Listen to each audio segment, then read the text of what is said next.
Hey guys, in this video I'm going to show you how to use Etrade to buy and sell stocks.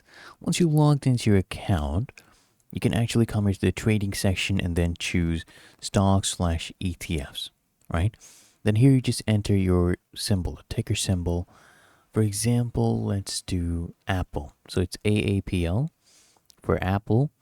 And then you choose action. So you either buy or you can even choose sell. There's more options as well that you can do. I'll show you later. So here, let's do buy, for example. You can calculate the quantity. So you enter the dollar amount.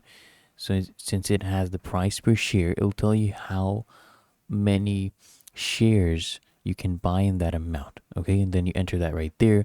Let's do 6 here, for example, of the quantity. And now you can do different things. You can do limit, right? You can buy at a limit price, or you can do a market price. Okay, so those are basically more actions. You can do stop losses as well. You can do stop on quote. You can get into that. And this example, we'll just go ahead and stick with limit.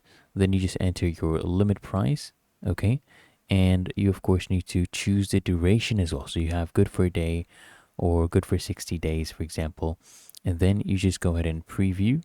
And once you're happy with it, just place your order. Okay, and then you are done. Really that easy. If you found this helpful, make sure you smash that like button, subscribe to App Mentor.